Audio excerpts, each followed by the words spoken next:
Good morning, guys. Good morning on a beautiful Sunday morning. Once again, welcome to South Africa Lately, a channel that discusses South African trending news. We do, however, grab here and there from international news when it is trending enough to be brought here. As always, when I'm about to do a political content, kindly note that I'm not a politician. I do not have deep knowledge in politics. However, I am a South African citizen who is also a voter, so I do believe that my views count when it comes to political affairs of this gorgeous country of ours.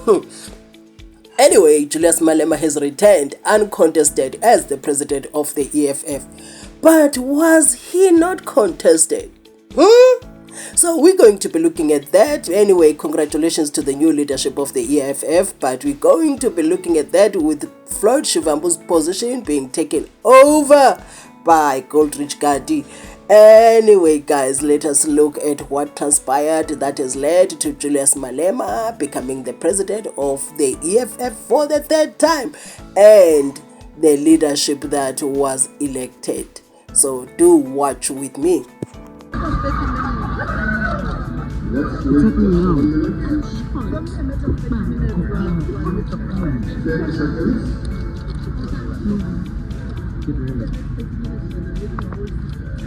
Ladies and gentlemen, Mr. Julius Malema has passed the threshold.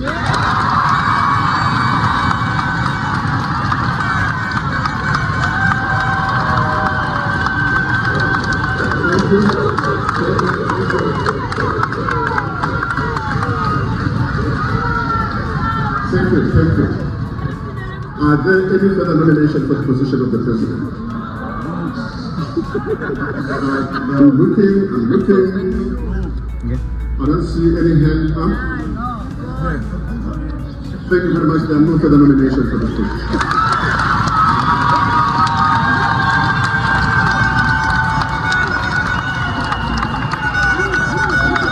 Thank you. Let's proceed with our process. Let's proceed.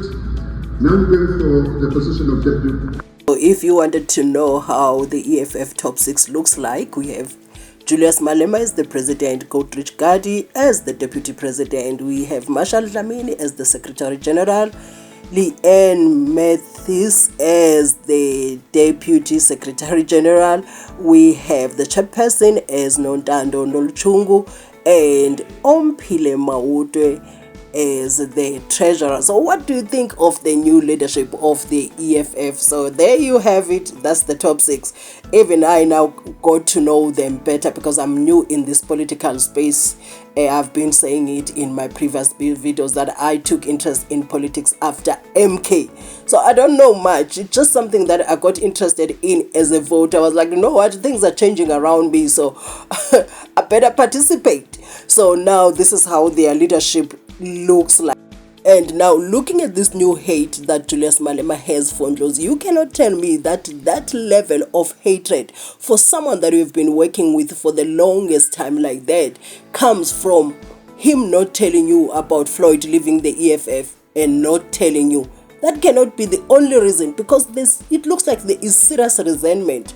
I have my views on that one, but before I share my views on that, kindly watch what Julius Malema said about Ndlozi. And he was going on like, I am not Ndlozi's keeper. Don't ask me about Ndlozi. Whew, guys. We're not going to answer the question about visvin Ndlozi. You've got his number, and some of you talk to him, call him. I'm not responsible for visvin Ndlozi. 90% of the people who were here, who expected to be here, are here. That's what matters. Whoever is not here was not supposed to be here from the beginning. So you are not going to reduce this organization to some individual without him. It's not here. I heard people say he's here, he's doing this. He's not here. He's not here. And it's not our interest to entertain such nonsense. It's not our interest. We're dealing with political issues here, not egoism, not people who think they are bigger than this organization. It will show them once again that it's bigger than all of them. So we as a matter of principle, SG and policy position, we're no longer going to answer any nonsense about Mbuyiseni Ndlozi. Never. When a journalist asks you that question, you must say, ask another question. You can be smarter than that. Ask something else. This matter is closed. You can talk about it amongst yourselves, but don't bring it to us. We are refusing that. Don't do that. Don't reduce the whole ideological political report to Sunday world gossip, because that's what they thrive on. And we know what is the relationship of Sunday world, its owners and Mbuyiseni Ndlozi. We don't want to talk about it. Don't push us. Don't push us.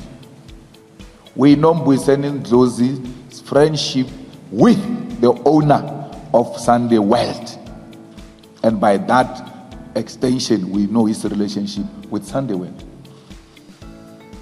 And people shared their views on this, and this one posted, there's only one person who owed Malema info on Floyd joining MKP, and that's Floyd himself. If Floyd didn't see a need, no one else had the obligation. Malema is angry at Floyd through Ndlozi and everyone else. I would agree with this, because no man, I would agree.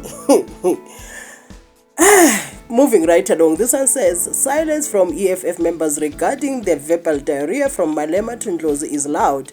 If Ndlozi joins any political party of his choice, we will defend him against EFF members that insult him. Y'all are cowards who can't stand up to Malema.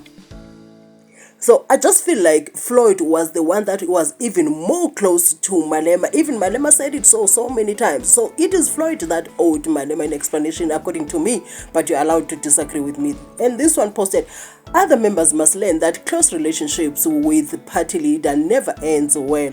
Look around, to the exception of Lebogo, to see if Juju still has all his close political friends from Youth League to EFF all gone. Once the relationship is sour, political relationships suffer. Interesting. This one says, Malema disrespects Ndlozi as a politician and human being. His attacks on Ndlozi are violent outbursts of a tyrant who has gone on for too long unchecked. And this one said, the level of anger Julius Malema shows when talking about Dr. Ndlozi is so huge. And the level of disrespect that he shows journalists needs to change. I love Malema, Mara, certain things need to change, which is true. Even if you love the person, you must be able to criticize them, because no, man.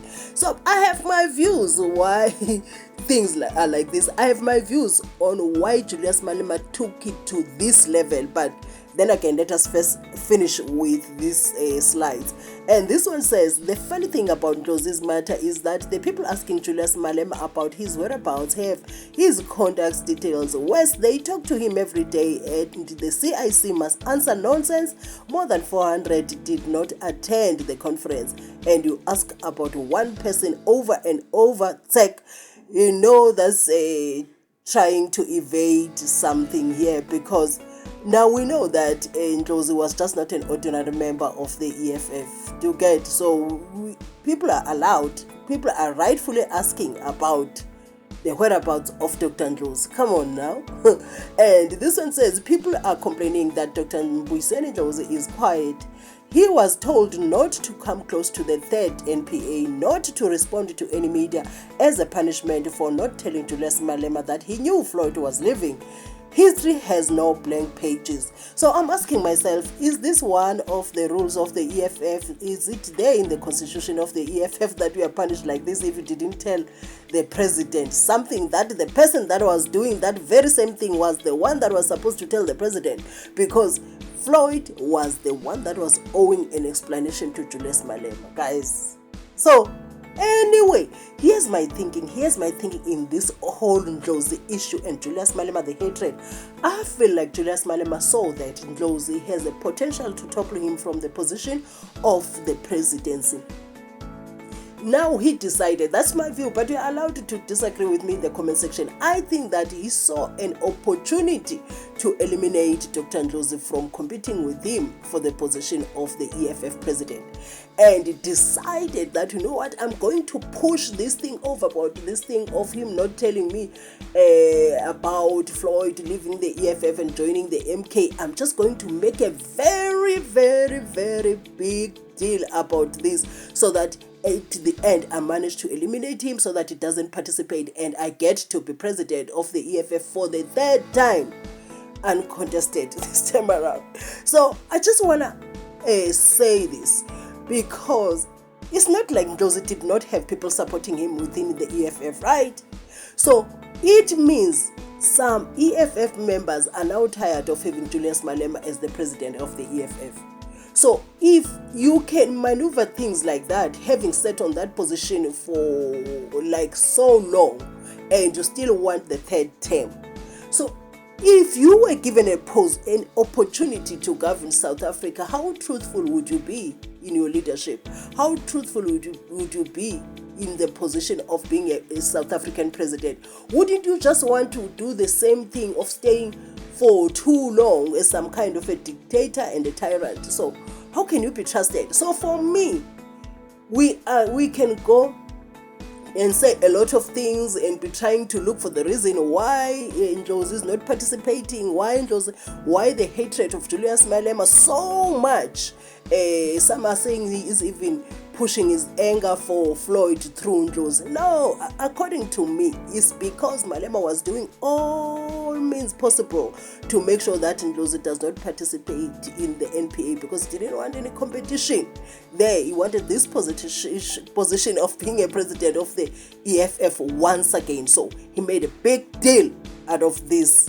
So anyway, whatever your thoughts are, guys, kindly use the comment section whether you agree with me, or you just want to share your views on this, or you just want to maybe criticize the channel and say whatever you'd like to say about the channel. The comment section is open. I don't block anybody. I don't block anyone. So the comment section is open because I just started with this channel. So I'm looking forward to growing. So your views, I take them very seriously. I take your views very seriously, as I do also have plans to be on camera, maybe beginning next year, or I'll see how my things move, but I'll make time to do the setup, right, so that I look good for you, the place looks good for you, because I really appreciate the people that are my subscribers, the people that support this channel. So whatever your views are, I think Julius Malema was contested, but he eliminated his competitor. So he is there, he knows what he did, That's my thing, because some of the people in the EFF were punished for supporting Dr. Ndlozi. You get? For supporting Dr. Ndlozi, they were punished. So when those people were punished, other people that wanted to support Ndlozi would like, no, this is harsh, we don't want to be punished and be removed from the EFF. We're just going to be silent, and Dr. Ndlozi is going to be alone in the cold because we saw other people being punished. According to me, Julius Malema was heavily contested. The narrative that he was not contested, for me, it is not true, because he had a competitor and he eliminated that competitor. As always, guys, I really appreciate you watching my videos, and this is South Africa Lately, a channel where we discuss South African trending news. We do, however, grab here and there from international news when it is trending enough to be brought here. Do have a lovely Sunday.